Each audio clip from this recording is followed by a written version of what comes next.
Hi guys, for today's video, pupunta tayo sa isang medieval festival guys dito sa Chokesbury. Dito lang yan sa kung saan kami nakatira sa town. Ginanap ito nung nangyari ito nung 1471. So sobrang tagal na guys. So palagi nila inaalala ito tuwing taon. Every year ginaganap nila ito. So thousands of people talaga yung pumupunta dyan guys tuwing taon na sineselebrate nila yan. So yung mga tao dyan is gumaganap din sila ng kung ano talaga yung costume nung nakaraang araw, nakaraang taon, hindi araw.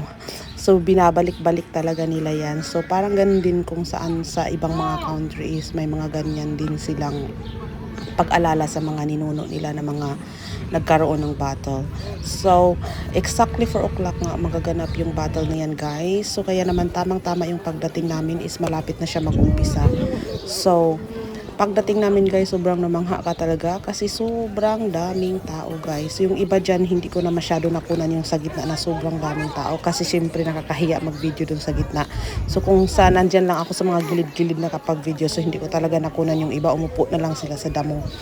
At marami din silang mga binibinta guys kung ano-ano. Ayan, makakabili ka dyan ng mga kwintas, mga t-shirts, mga souvenirs, yan. So iba-ibang klase ng mga souvenirs, may mga damit din, may mga ayan, mga sungay sa mga animals. So normally yung mga tao dyan pag pumupunta yung iba, meron ding mga nagko-costume din talaga sila. At yun na nga guys, umikot kami ng umikot kasi may nakita si Lolo na parang ano yun, mag-depend sa mga mukha ng mga bata. So kaya lang hindi muna kami pumunta sa, hindi muna siya nagpapinta kasi sobrang haba ng pila. So sabi namin babalik na lang kami mamaya at pag natapos yung mga pila, pero pagbalik namin hindi pa rin talaga nawala yung pila, meron pa rin talaga. So ayan guys, kung gusto mo mamili dyan, pwede ka makabili ng mga souvenirs dyan guys, kasi pag bumalik ka for the next years, pwede mo rin siyang suotin pag pumunta ka dyan, pag bumili ka ng damit. So, pwede mo siya suotin uli na yung mga costume kasi sila dyan eh. Sell the stones. So, may mga stones din na mga matatagal nung unang panahon. Binibinta nila dyan, guys. So, marami kang pwedeng pagpilian talaga. So, nag-enjoy lang kami talaga sa moment na yan na pumunta kami doon sa pinakadulo. So, pagdating namin doon sa dulo, sobrang hirap nga maglakad dyan guys kasi siksikan din yung talaga. Ang daming tao dun sa kabilang area. So mahirap pag may bata. So kaya mas mabuti ang bata is bitbitin mo talaga siya. Hindi yung nasa posture kasi baka masagi. Kahit nga hindi ako taga rito guys, ma-feel mo talaga yung presence din pag may mga ganyan klaseng event na mga ganapan.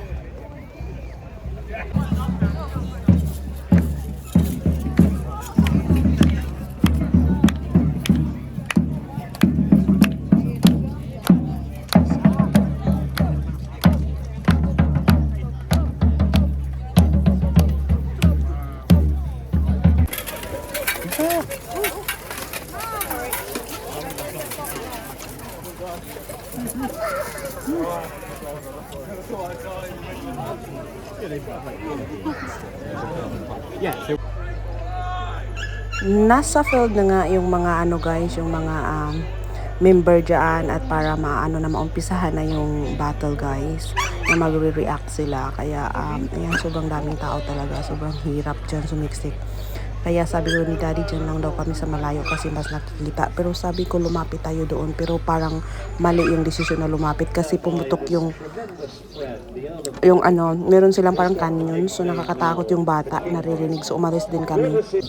Habang nakatayo kami doon sa loob guys, may aso nga akong katabi. Ayan, siksikan din talaga yung mga dogs na yan, pero hindi naman nila nakikita yung ganap, nakikinig lang sila. Ang cute. Grabe guys, pag nakita mo talaga yan in person na nandyan ka talaga naka-attend, parang nandun ka na rin naka-attend sa sinaunang panahon kasi yung costume nila, lahat ng mga suot nila is nasa sinaunang panahon.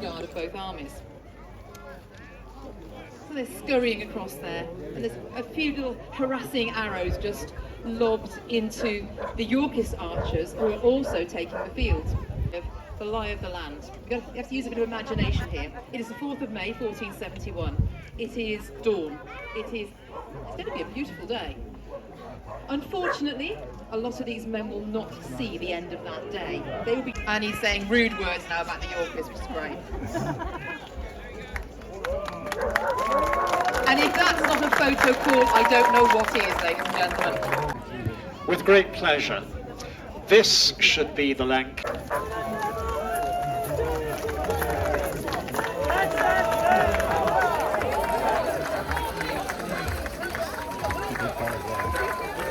And those of you on the far right can see Margaret of Anjou and her son Edward parading in front of you with the royal bodyguard of Queen Margaret behind, her picked body of loyal Frenchmen and other continental European soldiers. Margaret in a beautiful black and white trimmed dress with her Bible, her Book of Hours, hanging from her waistband. And to her right, her 17-year-old son with the 3 white plumes of the Prince of Wales raised above his helmet. So we have a Vive la Reine! God save the Queen! Bonjour. Bonjour. I think about 80% of the commentary tower are Lancastrian, so and they are taking the centre of the field. As with many medieval battles, it's being organised into 3 almost separate battles. So Devon is taking the far side of the field, then we have the centre, which will be the young Prince of Wales, and a very gnarled old expert fighter called Wenlock. Watch out for Wenlock. And then coming onto the field now should be Lord Wenlock, who is in charge of the centre of the army, a man whose allegiances have been rather shifting during the civil wars, but has now diced everything on loyalty to Lancaster. A veteran soldier, which is why he's given the honour of commanding the centre with the Queen and the Prince of Wales. And you see to the right the remainder of the centre. Those further down will see the parade past in blue and in white, led by the mercurial, the unstable, the dazzling, the dangerous Duke of Somerset, this reckless adventurer who has persuaded Queen Margaret to risk everything on this dash through England, with a natty moustache and the royal arms of the House of Beaufort.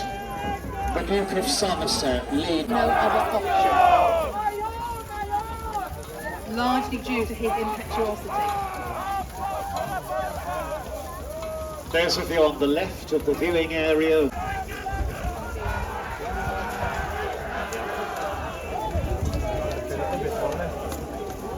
A good win, a good win.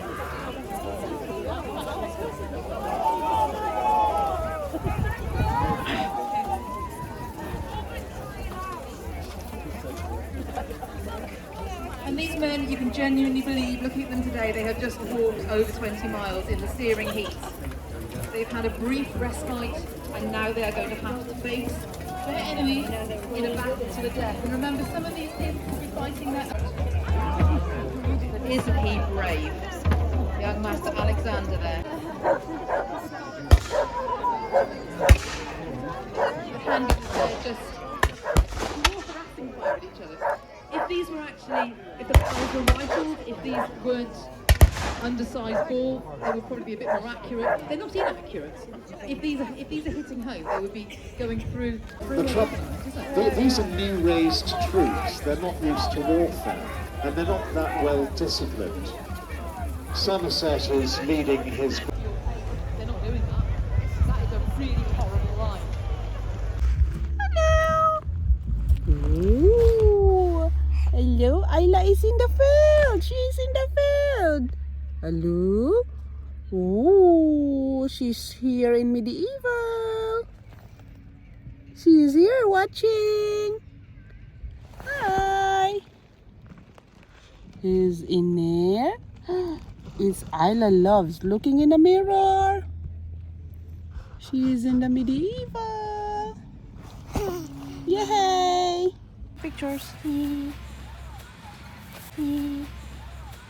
At yun, At yun guys, umalis na kami, hindi na namin tinapos yung event kasi sobrang hirap sa loob, tsaka nagpuputukan na.